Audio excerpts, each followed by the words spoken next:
What's going on, everybody? Welcome to the very first edition, the very first episode of Field Stormers. I am your co-host, Mo Murphy, also the host of Up in Flames and VP of Off the Ball Network. And with me, the other co-host, the guy who really got all of this going, inspired this show. Y'all know who he is. He was on Up in Flames. We're part of Off the Ball Network. He gives you out his bets. He gives you his college football card every Thursday. Part of the daily parlays. Like it's so much Walker does, but my guy Walker Bailey, I think this was inevitable, but what's going on, Walker? Not a whole lot, man. I'm really excited to get this thing underway. We've done a lot of like short term or short kind of episode college football stuff with FNL and then just kind of on our own on spaces and stuff. But something like this was really lacking. And so I'm glad that we finally kind of teamed up and made this happen, and we'll finish out this season and then keep it going. And excited to get started. A lot to get to for sure. We picked a good week for it. Yeah, I mean, I think, just before we really get into anything, like I think this was inevitable. I mean, we were basically recording every week the past 3 weeks. Did a college football preview, talked about, the first quarter.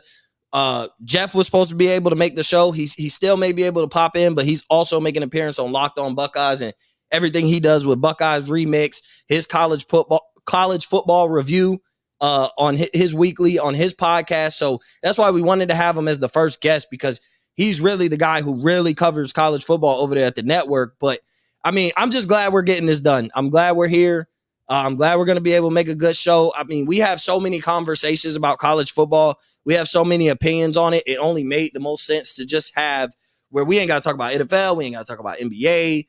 We could just, we started our own platform to really talk college football. And I think it's a space that there are some great people within the space, but I think it is a space that's kind of lacking. Like you see our guy, Zach, over there, like took over the FCS space as far as like, he is one of the voices of the FCS, talking college football, but for the FCS. So like, I think we could kind of do the same thing. And I think, shout out to Zach Blue Bloods for really inspiring this too, because I see what he does in the FCS space. And it's like, he jumps in with a place where it's lacking. They hear his voice. They hear his insight, and they're like, this dude really knows what he's talking about, and he's taking it serious, and, the Blue Bloods took off over there. So, without further ado, welcome to the first episode of Field Stormers. So we're going to jump right into it. It's week 5. We're in week 5 of the college football season. Time has flown by. I mean, we're starting to see who we're really looking at as national championship contenders, playoff contenders. We're going to see these New Year's 6 bowl games start to come in fruition. The predictions are coming. The front runners for Heisman the Heisman race has essentially started. Conference play has started. So all these games really, really matter. Not that it didn't matter. It mattered if you lost up to this point, but all these undefeated teams, all these teams that are here to play. But before we get into these large matchups, let's bring in the man, the myth, the legend, the college football analyst over here at Off the Ball Network, VP1A, like I made the announcement we were going to bring him on, host of the Buckeyes Remix on Jeff Needs Sports, Jeff Needs Help, host of the college football review every week, the college football mind himself, Jeff. Jeff, what's going on, bro? Not much, man. Hey, thanks for having me on, guys. I'm glad you're doing this. I'm glad I can be a part of it. I know it's a busy night and a crazy night, but I'm lucky to be here and talk a little college football. Yeah, so like I said, we won't have Jeff too long. He's going to have to record for Locked On Buckeyes. Great show over there by Jay Stevens, so make sure you check that out Monday through Friday. Anybody, especially the Buckeyes fans, anybody who knows me knows I'm a huge Ohio State fan. That's my go-to for Locked On Buckeyes, is that and the Buckeye Remix every week. I listen to that weekly, so make sure you check both of those shows out. So, Jeff, we'll start with you. We're starting pretty basic. Okay. This is a huge weekend. We're in week 5 of college football season, a lot of undefeated teams.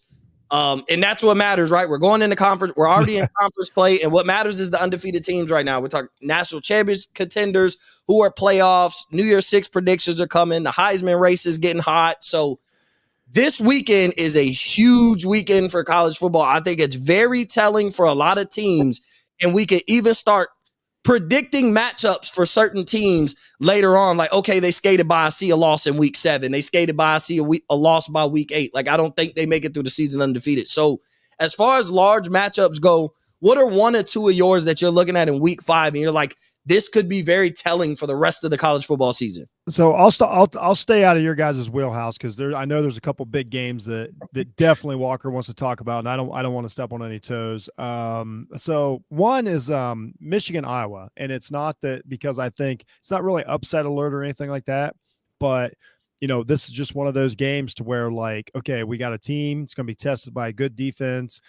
Michigan's taken a lot of flack for their schedule, through the first, 3 to 4 games. I've defended them, saying that they're just playing the game the way college football set up. They are a really good team. There's nothing more they can do but bulldoze everybody in their path. Iowa has a quality defense. They really don't have an offense. So this is a game that you can watch just to see like how Michigan handles them. I clearly think they're going to win, but I think it's a test of like it's physical scheme. Michigan is sort of one-dimensional, but in a good way, as to where they just plow everybody with that running game and that blocking scheme, and it's unbelievable. Not that their quarterback's bad or anything. So Iowa comes in knowing what they have to do. So I'm really curious how Iowa handles Michigan. And then I've got an eye on my Oklahoma State Cowboys. I got a lot riding on them every year. I think that's going to be the year that they escape, that they miss stubbing their toe, so on and so forth. And I think Riley's going to put it together, and then always something gets in their way. But at the end of the season, they're always a really good team that just like made that one mistake through the season. So Baylor's a very good team. Oklahoma State, this is the game that will vault them into the the playoff discussion, especially with Oklahoma losing last week. So that's a couple of them that I'm watching. Outside of what clearly you guys are going to talk about some of the bigger. There's another game out there that I'm way more concerned about, but Walker's got that one handled. Yeah, so I'm gonna go with mine before I let Walker go, because we know he's going to the game that we all want to talk about, but we're gonna leave it to that guy that he has everything riding on that game. So one game I'm really looking forward to, or really looking at closely, is that NC State Clemson game. I mean, is NC State for real? They're the number 10 team in the country. They're undefeated. Clemson skated by Wake Forest. So this will be NC State's first real test to see if they're really on the map. Like, can they win the ACC? Could they go through the ACC, be undefeated, and be in the playoffs? Like, there's a lot of questions with that game, and I think obviously the winner is now the front runner for the ACC, and almost would expect the winner of that game probably goes undefeated, even though there's a couple little engines that are hiding in the ACC waiting to upset Clemson or NC State, basically whoever comes out the winner of this game. So the NC State Clemson is one I'm looking forward to. Wake Forest and Florida State is another one. Like, Florida State's 4-0. They opened up beating LSU. We kind of thought I thought it was going to be like a wash year for Florida State. Like, I kind of thought it was really telling, like the loser of Florida State and LSU was really going to have a bad season. And that's not the case for either team. LSU's 3-1.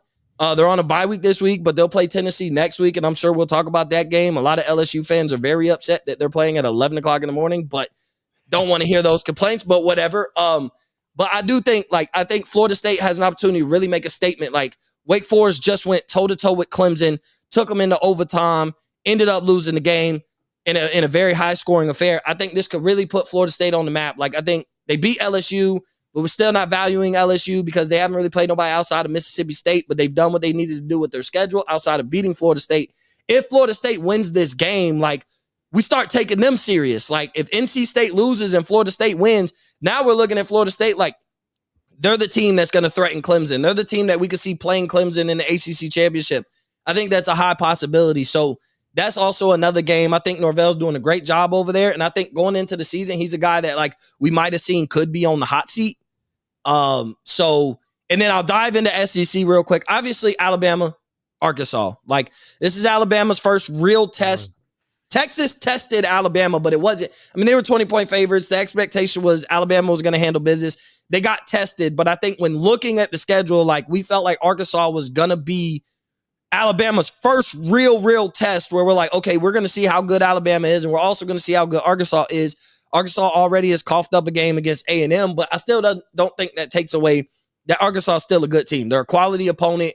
If Alabama wipes the floor with Arkansas, they get all the credit in the world from me, in my opinion. I'm not going to say they're the best team in the country, hands down, but they're going to get credit if they wipe the floor with Arkansas or they come out of here with a victory. I think it's on the road at Arkansas as well.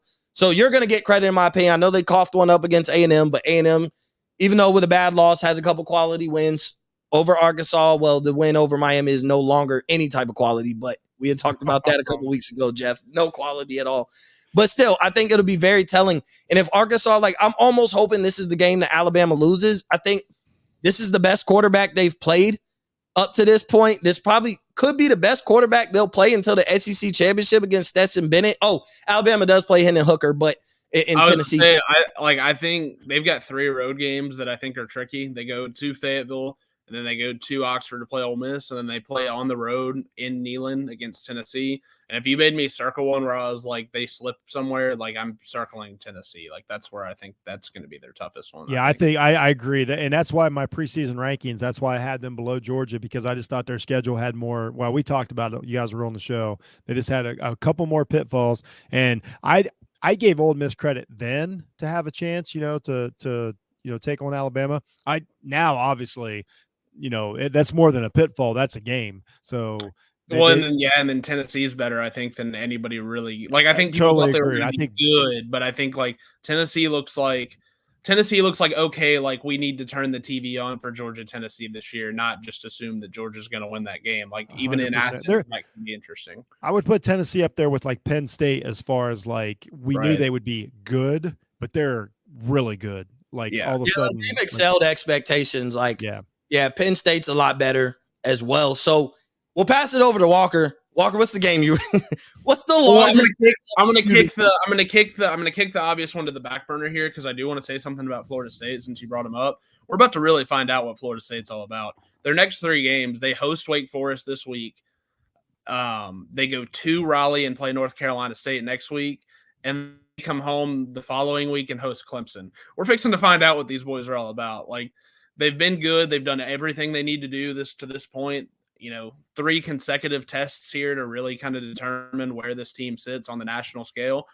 If you come out of there even 2-1, you walk out of there and it's just like, hey, we performed really well in a year where we didn't have super high expectations. We're 6-1 going into the rest of our schedule, which then, it's like Georgia Tech, Miami, Syracuse, cupcake game, and then you play Florida at the end of the year. And like, there's not a whole lot of just obvious L's left on the schedule, if any. So, I think we're about to find out what Florida State's all about in these next 3 weeks. It could make or break their season. They could go 0-3, and if you told me they went 3-0, I'm not totally out on that. Like, I don't think it's likely, but it's possible. So, yeah. And before we get off Florida State, I want to say like there's 2 storylines here. Hey, Florida State's a good storyline. You know what I mean? I like the way they look. I agree with everything Walker just said, Mo, you just said. What I don't like about this in the bigger picture is it's nonsensical that Florida State has to do all this to prove themselves and work their way up the rankings as opposed to like Notre Dame, who gets to start the season at 5 and then, figure out if they're good or not. If you put Florida State and you start them at the season where you did Notre Dame, they're kind of still there. So I just want to, as far as the bigger picture of college football, it'll work out fine. I understand that, but it really doesn't, because let's say Florida State slips up this weekend and then goes on a run. They never got the benefit of the doubt to start high enough that they can't get high enough without going undefeated. And that's just not fair for a big brand team that we give a perfect example. Clemson gets away with the overtime win last week. Really not a whole lot of punishment there because they started so high, as to where Florida State can't have any slip-ups only because of the preseason rankings. And I just want to get that. And they're still getting the benefit of the doubt. And I don't want to overstep in this statement, but they're not. You can't put them in the conversation, for me at least, with the top 3 anymore. And I think there's other teams floating around that 4th spot where I was like, all right, if you put them on a neutral field, I think this team is better than Clemson. I think we gave Clemson the benefit of the doubt because they were such a brand a few years ago with Watson and Lawrence. And I just don't think it's there anymore. That secondary got carved for, and they were the second best team on the field, and they found a way to win, which is all that matters. But you still got issues. You've still got you turn around and play a top 10 team this week that's got a veteran quarterback that's really good. And I think they're going to lose this weekend, even with it being at home. Ooh, I trust North Carolina State more than I trust Clemson, and that tells you a lot. To me too, we're seeing what Dabo's coaching ability is now without generational talents taking snaps. And it's not bad. It's fine, but it's not this elite high level, like It's this guy's regular. Yeah. we've ever seen. It's pretty ordinary. So, I'll be interested to watch that game this weekend. Like that one's on my list, like Mo said. Another one that's on my list that I'm gonna miss, but I'm gonna be keeping up with the score. I want to watch this Oklahoma TCU game. Yes. So I was really high on TCU preseason. They were my flyer to win the Big 12. They looked dominant for a half in the battle for the Iron Skillet last week against SMU, and then kind of took their foot off the gas and just kind of like whatever, kind of held on at the end. But they're playing in Fort Worth. Oklahoma's off a lackluster performance at best against Kansas State, where they lost. And now they come to Fort Worth, and I think TCU is really good. Like, I think they're really good. I think this is going to be a really gritty, tough game, high scoring, because neither team I don't really plays a whole lot of defense. I kind of like the Horned Frogs a little bit, and maybe that's just kind of my preseason like bias talking where I circled the spot. But like I think TCU's got a real shot. And Sonny Dykes has won big games before. Like, I mean, It's a guy that's kind of been around the block. He's played big games. He's won big games. They've got a quarterback. And you've got everything you need for a potential upset there. So I'm going to have the score. I'm going to have the score up and be watching and keeping up with that as the morning goes on Saturday. Shout out to the state of Kansas football right now. Right. Come on. Absolutely. Kansas State and Kansas. I'm really happy for Adrian Martinez. I know you guys got a longer show. I don't have a bunch of time. I just want to throw out great for Adrian Martinez to be like, I told you so. This is one of the biggest I told you so years in college football history. It kind of reminds me when I know he was good at North Carolina State, but like when Russell Wilson went to Wisconsin and was like, this is how good I am. Martinez isn't that level, but shout out to him. I love this Kansas team. That quarterback is amazing. It's fun to watch. They're legit contenders. It's made the Big 12 really, really exciting. And I totally agree with you. I think we could come out of this week with Kansas State beating Texas Tech, which is going to look like a pretty good victory, and TCU beating OU. And Oklahoma State wins. Like I think the Big 12 could be really, really super interesting coming out of this weekend. There's no bad teams in that conference. There's no bad teams. There's zero. So there's bad my teams. stock up. When you guys get to it, the Big 12 was on my list of like, good for you.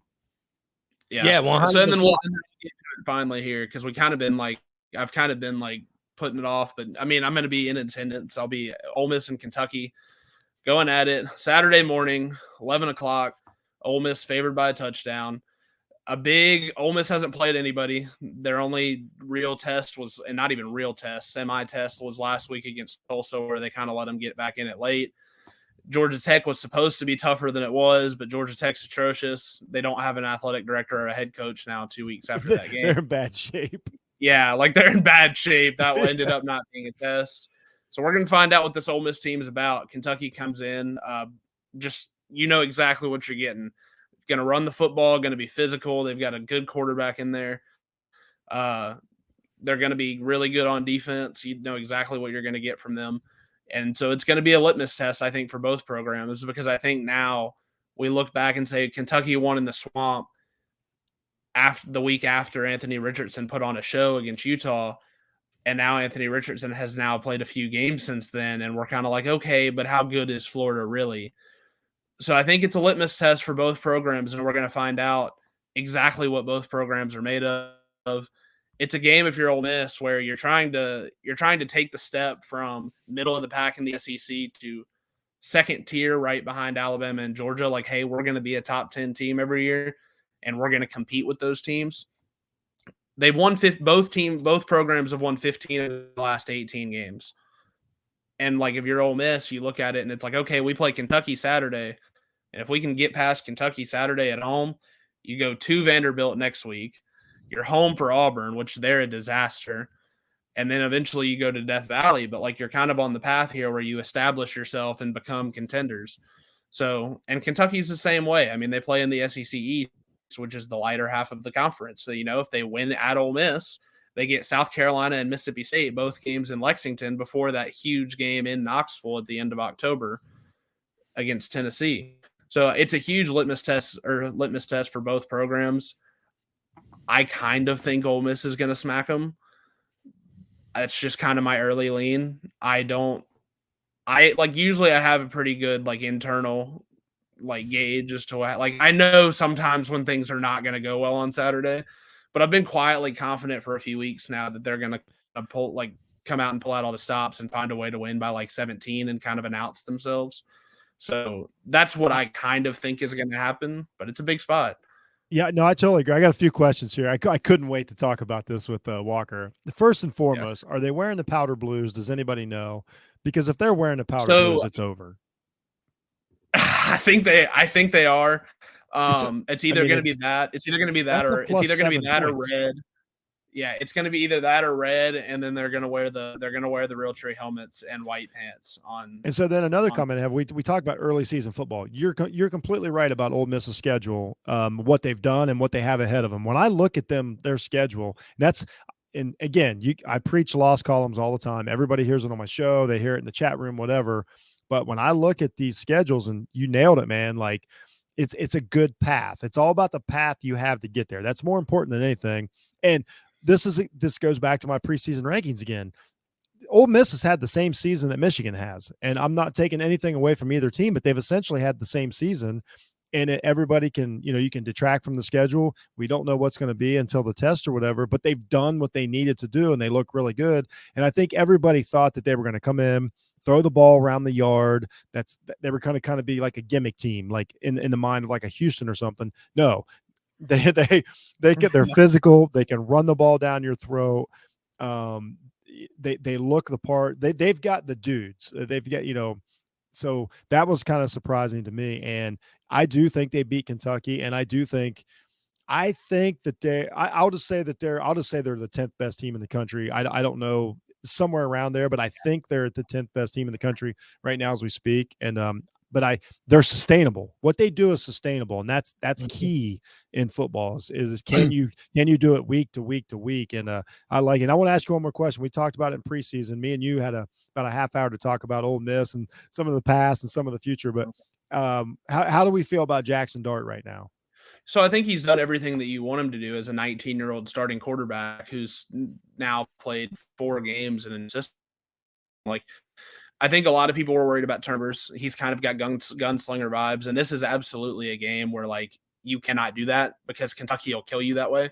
So I think the arrow is pointing up, and people are really excited because there's some throws each week where you watch them and you're like, oh wow, like there's 3 guys in the country that can make that throw. But then on the flip side, he'll roll out right and throw back across his body and get picked. And you're just like, oh my God, like there's only 10 Power 5 quarterbacks that would be dumb enough to make that decision. So we talked about Bo Wallace. Like we're almost in that realm of quarterback right now. Like we're like you're either going to get good art or bad art. And he's been a little bit more consistent than Bo was, but some of the mistakes look really similar. So this will be his biggest test. I think they really want to get him involved early. He's a really physical quarterback, and that's somewhat a good thing, somewhat a bad thing. Like the guy, like he lowers his shoulder and wants to run over people when he has the ball, and like that's great for firing up a sideline. But I would prefer that my quarterback not take 15 hits a game because he wants to get you don't have to get it from 2nd and 6 to 2nd and 4. You don't have to tell me and Mo. We're on the complete opposite side of that spectrum as to where like our quarterback's like, nah, I'm good. Sometimes we beg our quarterback to run. Like, just take the 5 yards that are given to you. Stop trying to throw in the tight windows. Like, we know you can, but like, just take the 5 yards. Maybe just get bumped. Maybe just get roughed up a little bit. See, like last week we had it's 35-14, and Ole Miss has the ball, and he pulls a read option, and it's like he got 12 yards. And then he's coming up on a corner, and he can either just kind of go out of bounds and take the yard, stop the clock. It's an end of quarter situation. No, like the guy took his throwing hand and decided to try to like shove it through the guy's face mask and just like get every possible yard. And there's some of that right now with him that you're like, whoa. I understand what you want to do. I understand where you're coming from, but let's tone it down a little bit, because if you get hurt, like the season's over. So it's just like there's a happy medium. If it's 3rd and 5 and you're right at the chain and we need the yard, cool. if it's 1st and 10 and you've got 4 yards and it's either going to be 2nd and 3 or 2nd and 5, 2nd and 5's cool. We're good with it. We can get 2 yards. Live to fight another day. Right. Hey, live gentlemen, to fight another. I've got another show tonight. Thanks so much for having me on. This Jeff, was a real blast. quick, before you go, give us one stock up and one stock down before you go. Oh, this is a great one. Stock up. I'm going to take advantage of the platform, and I mean this. Tommy Eichenberg for Ohio State. He's the linchpin of our defense. When they announced he was going to be the starting linebacker in the summer, I was like, oh, here we go again. Same Ohio State defense. This kid actually obviously put in the learning, that he needed to do, listens to his coaches. He really is the key to this. I think, I don't think it's the defense is as much improved as people think Ohio State is, but I think he is the reason that it's much, much better. He does a lot of things right there. And I just take advantage, as someone that I watch week in and week out. Stock down, just in general, kind of the savior coaches, Tucker up in Michigan State, Sarkisian, these guys. I'm not saying they're going to fail forever, but they bring these guys in, things start going well, they throw them the check, and then their teams really are kind of the same. There's several of them out there. I know Allen for Indiana, their record looks pretty good. They got beat by Cincinnati. These are these guys that they kind of shove down our throat, and they're like, yeah, this is the next guy. This is the guy taking us to the turn. Freeman at Notre Dame, all these guys. And I'm not, like I say, I'm saying stock down as far as sometimes everything's not what it's cracked up to be. Even Fisher down at A&M right now, I think there's a lot of discussions around him. So. Especially even after beating Arkansas, because the way that they did it is not exactly. It's one of those where it's we'll take W, but holy hell, fix some stuff. Yeah. But so off that, stock up Jimmy Sexton. Jimmy Sexton is stock up for getting Mel Tucker $9.5 million a year. Or absolutely. It is. His stock goes through the roof. He better get a really good Christmas present. He better have. And I think Tucker's a good coach, but I mean, people just it just boils down to this. What I'm trying to say, you got to have the players. Ryan Day's job is easier than Mel Tucker's. That's plain and simple. It's just the facts of the day. But they always do this. They're like, we got our guy. Take all the money you can, and then now it's like Scott Frost went through this. I mean, we just saw the other end of it. Finally, they're like, no, this ain't it. So yeah. So. Appreciate you, Jeff. I know you got to go. I know you. Thanks so much, guys. Buckeyes. So anybody, make sure you tune in. Listen to Lock On Buckeyes. It'll probably drop tomorrow. I know how Jay is. Drops it the next day. I know y'all are going to kill a great show. But Jeff, we appreciate you for coming on the debut episode of Field Storm. Hey, congratulations, guys! Thanks so much, and have me on anytime. All right, go Bucks. You gotta love Jeff. You gotta love Jeff. Yeah, had to get him in here for 15, 20 minutes prior to him recording the show. So before we go on the stock up, stock down, before we get into depth, let me throw my stock up. And I'm gonna give my stock up right now to DJU. And that might be wild. But there was a lot of expectation that he wasn't gonna make it till week 5. He wasn't going to be the starter going into the NC State game, especially now the NC State's for real. We were I was one of the people, we were having the discussion, how many weeks does DJU make it until he ends up, on the bench and they bring in Cade Klubnik. And then, even after the first week, they played against Georgia Tech, but still, you remember I was saying, Cade Klubnik should have never played or really never threw passes. They had the game won. They were up big.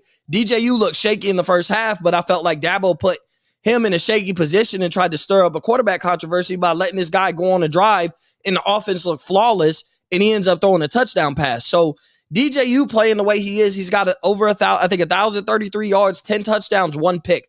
He's been sacked 6 times. You still see some of the flaws within his game, but I mean, this is an offense, right? If his defense gave up 50 something last year, they were losing 50 something to 21. They were not scoring 56 points. It wasn't happening. There was no expectation of that. And we still didn't think, even after we weren't convinced after they played Georgia Tech in week 1, that was going to be a possibility. So for him to be able to, especially in a shootout game, show that this offense can score enough points to win games. Yes, I'm questionable. You're not giving up, you're not giving up 51 to Ohio State and winning that game. You're not giving up 51 to Alabama and winning that game. Now, giving up 51 to Georgia and winning that game, because I don't think you're putting up 56 points on any of those three teams. So you have some questions. But as far as DJU, like, I think he's made a name. And I think where if I was a scout and I'm looking at DJU, I would say he's an NFL quarterback, but what the young man needs to do is stay one more year. He needs to play his senior year. Right out this year, your stock's high, but he looks like he got better. He dropped weight. He did everything he needed to do. You can tell, like, that man got better. And so I applaud him. His stock is going up. But also, if I'm a scout or like I'm somebody sitting down, I'm like, listen, your stock's going up. You're probably not a first-round pick. You're probably a day 2 guy right now, second, third round, right? But if you stay and play that senior year, there's nothing wrong with that. He was young coming in anyway, so he'll only be like a 22-year-old senior. He won't be like how everybody has the reservations behind Hendon Hooker because he's 24 years old. Like, your starters in the NFL right now that aren't 24 years old yet, but he'd be a young senior. He'd be about 22 years old. So staying one more year, I think, would benefit him. But I got to say his stock is going up. The man got 1,000 yards, 10 touchdowns, 1 pick. Like, and he's not even being talked about in the Heisman conversation. And I understand. I'm not saying he's better than C.J. Stroud. I'm not saying he deserves to be at the same seat of the table as Stroud or Bryce Young. But at the same time, like, this man is answering everything, every reservation that we had for him going into the season. Yeah, I mean, I completely agree. I actually talked to somebody about that today, just how he had been a lot better, and he's no longer Clemson's problem. Like, Clemson's problem is elsewhere. Clemson's problem is that they can't cover anybody in the back end. So his stocks are definitely up. So for me, like, stock up. Jeff kind of stole mine, but I'm going with Jalon Daniels. Like, we didn't even know who this cat was preseason, and now, like, he's one of the more popular quarterbacks in the country because Kansas football, I guess, is now 4-0. With another game this weekend and that they're underdogs in at home, another sellout leave against Iowa State. So, like, I mean, but the stock is up completely. He's become an electric playmaker. He does it with his arms. He does it with his legs. He doesn't turn the ball over a ton. He's now beat good teams. Like, he went on the road and beat Houston. They won last week against Duke, against a team that was all right. And they look good. They look the part. They look like a team that's going to win 8 games. So, for me, his stock is up because to be honest, he didn't really have stock to start the year. Like, it wasn't even really something that was on our radar, but he's been fantastic. I mean, it's 11 touchdowns to 1 pick with 900 yards through like 4 games. So, I mean, he's slinging it around. That's him and Lance Leipold. Just Kansas as a whole is a major stock up. And then stock down, you have to go see, like, I kind of bounce back and forth here, but it has to be Anthony Richardson. Like, I believe now I'd have to go back and check the box from last week. But I mean, coming into last week, it was no touchdowns, no passing touchdowns against 6 interceptions. He threw 2 last week, but still threw a pick. So now it's 2 touchdowns against 7 picks going into this weekend. That's a dude week 1 that we kind of crowned, right? Like, we kind of crowned him, and we were ready to do the Anthony Richardson Heisman thing, and now we're just kind of like, can Florida win in spite of Anthony Richardson, knowing that they can't throw the football? So his stock is down, especially from week 1. I mean, these were guys that we had, or this is a guy that we had on our Heisman list. This is a guy that was supposed to emerge and become a first-round guy in the NFL draft this year. And I mean, just from the looks of it right now, that's just not going to happen. So for me, that's kind of my 2. Yeah, and then there's a lot of coaches and stuff that their stock is a lot higher now than it was coming into the year. Like, I mean, and I'll give you a team as a whole real quick before I kick it back to you, but stock up and the team to pay attention to, and I have to give credit to someone else. This wasn't my take. Minnesota, the Golden Gophers. Yeah. They're for real. They're a problem. That's a Rose Bowl team right now. They've got Purdue this weekend. They're favored by 12.5, and then it's at Illinois and at Penn State, so 2 kind of tricky road games there. But after that, it's kind of smooth sailing. The team doesn't play Ohio State. The team does not play Michigan. They could easily be 12-0 rolling in out of the Big Ten West and rolling into the thing and be a playoff contender. So stock up the Golden Gophers. They're ranked 21st right now, but they're not going to be there for long. So that's a program to keep an eye on. PJ Fleck's got a squad. Yeah, and Minnesota kind of came out of nowhere. And I won't say like they've always been a respectable program in the Big Ten. They always come close to playing in that Big Ten championship. I think they've had a few years ago. where they made it there, but didn't win. But I mean, you got to start taking them serious. And I think after this week, I know it's against Purdue, but still, like, Purdue's a viable team. They're solid. Like, the only thing is, the problem in college football, right, is if you're not a playoff contender, you're not a good team, and we don't care. And so, like, we don't give flowers to everybody else. Like, oh, you beat Purdue, who cares? You wouldn't beat Ohio State. Like, that's the measurement of whether you're a good team or you're not worth talking about. It's like, well, you beat, but you're just going to do all that to lose to Ohio State. But, like, I'm sure everybody in Minnesota would take a 12-1 season with a loss in the Big Ten Championship and an opportunity to play a USC or Oregon or Washington or whoever it may be in the Rose Bowl and end up winning that game, like, or Utah, whoever it may be. Like, I think, like, that's a uber successful year for the Golden Gophers if that's the way their season goes. So one more stock up for me, and he's somebody that we're not talking about in the Heisman race right now, and he's somebody who deserves a seat at the table. If you look at his numbers and call it crazy, it's because he plays in the Pacific Northwest and ain't nobody really watching this man put on a show. Michael Penix Jr. Why is he not getting the love? Through 4 games, he has been better than damn near everybody except CJ Stroud. And the problem is, here's the problem. Real quick, I'm going to go on my small rant. The problem with people who cover college football is they always have to translate it into what a guy is going to do in the NFL. And I hate that, because college football is its own sport.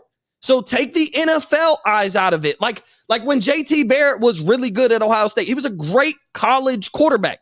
That's all he was. And if you were an Ohio State fan, you knew that's all he was going to be, was just a great college quarterback. But take away measuring NFL success, like JT Barrett was one of the greatest college quarterbacks to ever play in Big Ten history. He's got all the records, and he broke Drew Brees' records, but you're not going to say that because you're going to be like, well, Drew Brees came out of there, and you're going to talk about his NFL career. Separate the sports when you're talking about Michael Penix is here. He's a guy. He's thrown for over 1,300 yards. He's got 12 touchdowns to 1 pick. CJ Stroud has 16 touchdowns, but has 100 yards less than Michael Penix Jr. So, yes, it's CJ Stroud, and when you watch him, you're watching him with the eye. He's making every NFL throw, 100%. But why are we not talking about him? Because he's playing late night over there in the Pacific Northwest, and we haven't had a lot of opportunities. And you would have thought what they did to Michigan State was like, okay, that was a statement game for Washington, let alone that was a statement game for Michael Penix Jr., but he's still not getting enough love. Like, this dude should be a top 5 Heisman candidate right now based on through 4 games. Project all you want, that's fine. Through projection, you think he falls off. You're looking at 2 or 3 game stretch where you think, like, this is where Washington falls off and they're not serious. But through 4 games, he should be a Heisman favorite. Not the Heisman favorite, but I think he should be top 5. He's put up the numbers. His team is 4-0. They're ranked, and they're going on the road to play UCLA, who I think has a viable offense. It's going to be a tough test for Washington, but it's also UCLA, where I don't think it's a hostile environment. And I think if Washington is the better team, then they'll win that game. They keep it on the West Coast. It's not like they're traveling across the country. They have to play some team with a hostile environment. They're playing in UCLA. We've seen how their stands look on college football Saturdays. So if Washington is a better team, they're going to be able to prove it right here, beat an undefeated UCLA. And there's going to come a point in time where you got to start at least taking them serious. But the only time we take a team serious is when we say they're playoff contenders. So stock up is definitely Michael Penix Jr.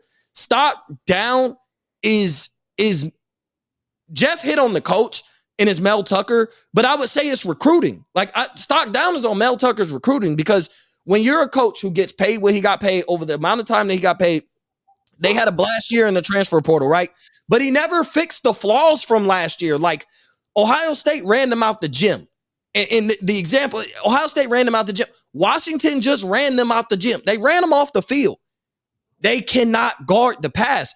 That was your problem last year. You have 2 viable receivers. You have a mediocre quarterback. Okay, I get it. Maybe a 5-star doesn't want to go to Michigan State at quarterback. That's fine. But you never addressed your weakest point on the field, which is your secondary. And that is, again, your weakest point. And that has gotten you in a lot of trouble early. You went from being ranked like number 11 or 12 to now you are unranked and have 2 losses. So with Mel Tucker, I'm pointing out the recruiting, because when you go in there and you see your flaws, like, oh, shit, we don't have a quarterback. All right, let's go recruit a quarterback. Let's see if we can steal that 4-star, that high 3-star, borderline 4-star guy. Doesn't know where he really wants to go. He could come here and start. Like, you should have did that with the secondary. Like, there's no reason why you didn't adjust your biggest flaw last year. You go into it with it being the same biggest flaw, and it's going to bite you in the butt now more than ever, because there are a bunch of good college quarterbacks in college football right now. I mean, we're talking about Kansas got a guy. We're talking about Washington. I think UCLA's quarterback is decent. Like, he's not, when you take off your NFL eye, he's decent. He's a good college quarterback. He can get the job done. He could light a vulnerable secondary up. So the recruiting aspect of not improving your secondary, to me, that's the biggest flaw with Michigan State. And you're looking at Michigan's throwing the ball around. Ohio State's throwing the ball around. Like, Penn State's able to throw the ball around a little bit with Sean Clifford, who's been in college for 10 years. But you still, like, you're looking at it and they're like, some of the guys that can throw the ball around, like, they all have the edge over Michigan State because they're not going to be able to stop that. And if they're just going to be able to launch the ball to all their weapons around the field, then there's nothing Michigan State could do, because also some of these teams in the Big Ten got viable enough defenses that one stop changes the game, where now we go up 21, like, quick, and you can't strike back. And even if you do, we're striking right back at you. You never can cut into the deficit. So for me, stock down is Mel Tucker. And then because this is the opening episode of Phil Stormers, the debut episode for offtheballnetwork.com, I'm also going to say it because y'all never heard my rant, but I'm not going to go on a rant. Spencer Rattler, his stock is completely down as of right now through 4 weeks. He doesn't look like a good quarterback. I know we still hold hope. Maybe there's a stretch where he can have that. He can show us the flashes. I know Walker's a guy who's still holding hope, but does understand that he's been very underwhelming up to this point. So when you stick up for him, you're not denying what he looks like through 4 weeks. You just see there's a window where, like, I think he can look like somebody throughout the rest of the season. So, but Spencer Rattler, his stock's completely down. I mean, this is a guy I thought he was going to turn around, not be the coveted #1 pick that we thought he would be eventually when he committed to Oklahoma and went to Oklahoma. But I still thought he'd turn around, look like a pretty decent draft prospect. And right now, like, he doesn't even look like a viable, like, he looks like a guy based on his name and probably who they have behind him is why he's not benched yet. But any other big time program with some freshman, Cade Klubnik is the South Carolina quarterback, and Spencer Rattler no longer has a job. Like, it's one of those. Kyle McCord is the backup quarterback for South Carolina, and Spencer Rattler no longer has a job. Like, so he's been that underwhelming. So that's my stock up, stock down. Real quick, I want to touch. We're going to touch on the Ole Miss NIL deals but real quick, because we don't have a lot more time. We're going to talk about the Auburn and Harsin situation, and I'm gonna let you take that away and just kind of say, we talked about this pre-show, so just kind of reiterate your statement on that. We won't spend too much time on that. I fully agree with you, so I'll give you your statement and everything, and then we'll get into the Ole Miss NIL deal to close out the show. Yeah, so I mean, I just kind of had there's a lot of public discourse about Harsin and Auburn over the last couple of weeks. They played Missouri in the 11 o'clock window after College Game Day, so naturally there were a lot of people watching, and it was one of the most disgusting college football games I think I've ever watched. Like, there was so much, like, Missouri's kicker who had never missed inside of 40 yards, missed a 28-yarder to win the game. Following that up by Missouri running a touchdown into the end zone to beat Auburn at Jordan-Hare in overtime, but the kid extends the ball and fumbles out of the back of the end zone to lose the game by a field goal. That's how Auburn had to win. And so when I'm looking at this type of stuff, like, Auburn fans were upset that their team added a win to the win column because that then meant that they didn't get to fire Brian Harsin.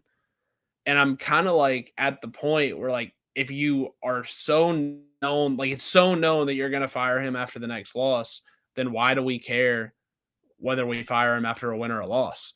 Like, if he's got to go, then go. Like, I mean, why are you waiting until, like, why, like, him beating Missouri doesn't do anything to save his job. His fate is already sealed. So if that's the case, then who cares whether he beats Missouri on Saturday or loses to Georgia the next Saturday or LSU this coming Saturday? Like, what difference does it make? If you're going to fire him, then just do it. Do it. Let the world know you're looking for a head coach, because Auburn is a desirable job. Like, that's a job where you can win. That program has won national championships. They've been to more national championships. They can get to the playoff. They have the resources to be a contender year in and year out in this sport. So, I mean, if you're going to fire him and his fate is sealed, I just don't understand. Like, I mean, but I was watching the game, talking to people I know at Auburn, and then also just kind of watching the discourse from Auburn fans over the course of the week. Like, if you know his fate is sealed, then just go ahead and do it. I don't understand it. Rip the Band-Aid off. And I'm not one for in-season firings. I think everybody should wait till the end of the year. But if you know, then just do it. Like, I mean, don't wait. Like, don't wait and just drag this thing out. It does nothing for anybody. He's out having to recruit high school kids and try to convince them to come to Auburn, knowing for damn sure that he's not going to be there. And like, to me, that's crazy because that puts him in an incredibly hard situation. He can't look for another job because he's employed by the current university. And to me, that's just crazy. Like, to me, it's crazy. Like, just go ahead and fire him if you want to fire him that bad. Yeah, like yeah, and that's why I say we won't spend too much time on that. You had a statement. It's like if you're ready to let him go, let him go. Like, don't wait for the bad loss to be like, oh, it's justifiable. Like, if everybody within Auburn and the fan base and the boosters and all the people who have influences on how long coaches have tenures, it's not just on the athletic director, especially in college football. They listen to the fan base. They listen to the boosters. I think the boosters have the biggest say-so at colleges anyway on whether a guy keeps his job or loses his job. Especially they're giving all that money, into the program, whether it's facilities or whatever. And now with NIL, you're able to provide money to the team. And if you think he's not the guy, then just let him go. Like you said, like, even if they beat LSU, like, don't let that be we have to keep him now. And then he goes and turns around and gets smacked against Georgia. And they're sitting there at 4-2. And you're like, we're going to fire him though, because he's 4-2, but he got smacked by Georgia. We can't compete. Like, Auburn's already a little bit better than people thought up to this point. But I mean, if you really wanted to fire him and you wanted to make it justified, like, you should have fired him when he got smacked at home by Penn State. Like, if you're already ready for him to go, then that Penn State game would have been like, everybody would have understood it. Like, some people don't necessarily respect the in-season firings, but like, even with Scott Frost, like, we knew it was coming, right? Like, and then when they ended up losing the big, like, so we knew it was coming. So like, even with Harsin, it's like, we knew he was on the hot seat. We thought Auburn was going to be bad, fire their coach bad. They haven't been that, but now, like, they're ready to get rid of him. So just get rid of him. So before we go, touch on, obviously, I'm an Ohio State fan, but we have an Ole Miss fan, as the co-host as well. So we got to touch on the latest from one of the Power 5 schools, and just to enlighten people, Ohio State has one. As far as the NIL deal where the fans can subscribe and get team access and things like that to provide money for the Ohio State players. But Ole Miss is like the latest Power 5 to do this solely for the football program and solely to be able to bring in money for the football players. Like, we're seeing all these individuals have deals and have money coming in and essentially being bought. But Ole Miss has made the latest announcement. And with that, they brought out them fire helmets. Like, listen, right. I seen them helmets and I knew they was going to have some gear to go with it. I said, look, Matt Walker, I need a shirt. He sent me the website. I'm like, bro, I got to get me a shirt. Like, it's just too hard. And I buy into some of my friends' fandom. Like, all right, man, he got me, just like Jeff. Like, Jeff's all in on the Ole Miss train now. Like, I'm riding. I want to see Ole Miss be good. So, Walker, I'll kind of hand that to you before we close out the show. Like, just kind of explain it and how you feel about it. So, I mean, it's just kind of like the first of its kind. We've now seen Ole Miss sign an exclusive partnership with Realtree Camo, which is just kind of like it's a camouflage hunting gear kind of company most of their stuff's kind of in Walmart and stuff like that. But both the owner and the son of the owner who's going to take over the company, the head owner played football at Ole Miss and the other one graduated from Ole Miss. And so they wanted to be a part of this. Like, they wanted to have some say in the success of this football program. So they mocked up these lids. They mocked up some jerseys and stuff that'll come, I think, later on. They mocked up all this fan gear stuff. And, it's the first of its kind. Like, it's something that we haven't seen before. Like, we've seen these collectives where your fans can donate and boosters can donate, but we haven't seen someone do something as exclusive as this, where it's like, okay, like, we're going to give this person a say in like what we put on the field on Saturday. Like, we're going to officially partner as a university. We're going to wear their helmets. They're going to say Realtree Camo on the top of them, on top of the, as well as having the team logo on it. Like, it's something we haven't seen before. It's something I expect in college football circles is going to get talked about a lot when those helmets end up on the field on Saturday, because I don't know whether it's a loophole or it's an advantage that Ole Miss has gained that nobody else is talking about. And when you're a school like Ole Miss, where money is not endless, you have to get creative. And how do you recruit? You recruit with open starting positions, with money and stuff like uniforms, like gimmicky, like stuff like uniforms. Look at Oregon. Look at Oregon. Ole Miss is not a brand like LSU, USC, Texas, where those uniforms, when they take the field, it's an iconic brand. You know exactly who it is based on the color scheme, the helmet. Ole Miss is not that. They're never going to be that. There's too much history that has to be established for you to be that. They're not going to be that. So they're taking every advantage, understanding who they are, getting creative and finding ways. So like we had 4 5-star wide receivers talking about these helmets on Twitter the other day. That's mission accomplished, like right out the gate, mission accomplished. Like those are guys that are now talking about wanting to come and see you on your campus. It gives you a chance. It gives you a recruiting edge, and it just gives you a leg up in one of the 2 hardest conferences in America. And so I think it's just a really unique thing. I think we're going to see more of this in college football. Like I think you're going to see other schools follow suit, but it's a big story. Like it's the first of its kind. And I think anytime in college football now we see a school do something creative and lead the way in a new era, I think it's going to be news, because I think more people are going to follow suit and more people are going to take after this and follow Ole Miss's lead and start doing stuff like that. Yeah, and when you look at it, real quick, like when you look at it, it's like, to be a pioneer of something kind of stamps your place in history later on down the line. Like, so when you look back and you're like 5 years from now, 25 of the Power 5 schools have a deal like this. And then you look back 10 years from now and like everybody in the Power 5 has a deal like this of its kind. You're like, okay, but Ole Miss pioneered that. Like it's the first of its kind, and it starts that, and then it creates what you were mentioning, like that lack of history. It creates that history, and then Ole Miss is always known and pointed to towards that. And like you said, I mean, you had 5-star receivers talking about it like, oh, bro, I would love to play in those. Like, those are dope, because these are young kids. And then on top of that, like, you have a viable program, and you got a viable coach that, like, we can get players anyway. But to boost that multiple 5-star receivers, to get that recruiting pathway like Ohio State and Brian Hartline, who's able to get any receiver he wants. Like, receivers will sit the bench just to play and have an opportunity to play 1 year at Ohio State. Like, you're seeing that. So now you're like, you remember when Oregon was getting recruit after recruit after recruit because they were putting out the nastiest uniforms because Phil Knight was putting them in any Nike gear, any colorway they wanted. Oregon had like all the football players were having gear because Phil Knight was donating that. And it was at a time where it was like, it wasn't illegal because he's the owner of Nike. They're sponsored by Nike, so their sponsor is giving them, but like, he was paying the players. Like, he was buying. Like, I'm selling you on all this gear, but it's like, okay, look, you ain't never got to worry about spending money on clothes. You could just wear, if you're an Oregon football player, you could just wear Oregon gear all the time. They were getting team shoes, slides of in every colorway, every shoe in every colorway. You remember at that time, especially like later, like in that 2012 to 2015, like neon was in because of Oregon, the black and neon and the neon and green and all that. So I definitely think like it's definitely going to set a trend. And so to be able to look and know that Ole Miss is going to pioneer that is going to change some things. And then the only certain schools I don't think buy in, and that's the traditional schools, like the ones who brands really do sell itself, like the Ohio States. Like, I don't think Ohio State fans I wouldn't be opposed to it, but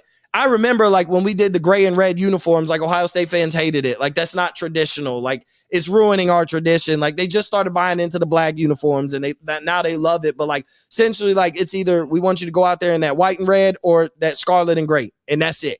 Like, you know what I'm saying? So now, but I don't see like, oh no, we're not changing the helmets. The helmets, especially like Ohio State, the helmets mean something.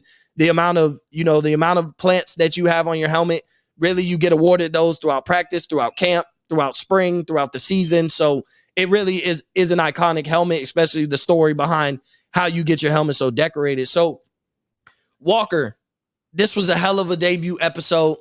I really I feel like we're leaving a lot on the table, but we covered everything we really wanted to cover and needed to cover. Next week, we'll be able to review week 4. I'm sure I'll jump on Jeff's show as well to do a week 4 review, but we will be able to do it here on episode 2 of Field Stormers. So before we go, Walker, tell everybody where they can follow you. Yeah, so it's at Walker Bailey 818 on Twitter, and follow all the good folks at offtheballnetwork.com. We retweet and promote content. Just everything you need sports-wise is going to be there. And then you can follow me and more of this show and others that I'm on at Walker Bailey 818 on Twitter. I think we're launching a Substack for this show as well. I think we're going to do some written content on the side and also produce stuff like that. So I think we're going to try to keep that going, in the 7 days between episodes. I think I'm going to try to publish more written analysis as far as like how my betting cards kind of go the way they do with college football, and try to link that with this show. So, I mean, we got a lot of stuff coming with this show. We're really excited. So thanks for tuning in, and we'll be back next week. Yeah, this is the launch of something great. As always, you can follow me at Mo_Cheese15. And make sure you subscribe to Field Stormers. Go to fieldstormerspodcast.substack.com. Give us a little subscription. It'll be out on Apple and Spotify as well. So make sure you like, subscribe, rate, 5-star. You know, all the support will help. We're gonna have some written content, some player breakdowns, some stars to watch. Like, not everything is gonna be, you know, we're gonna get you ready as the Field Stormers together throughout the week, but we're always gonna record an episode on a weekly basis. But we might have a players to watch and give flowers to some of the guys, or matchups to tune into that aren't about the 2 ranked teams, but there's some key players to watch here, especially some of you people who care about watching a key prospect that your NFL team could end up drafting later on. So just stay tuned. We're still working out the details on everything that we plan on putting into this show, but we wanted to launch it and get it out to y'all. This was a perfect week, and we're going to put everything into this show the way I put everything, and will continue to put everything in the Up in Flames. I will do the same thing with Field Stormers. I know Walker will. His betting cards and everything. Just go follow everybody at offtheballnetwork.com.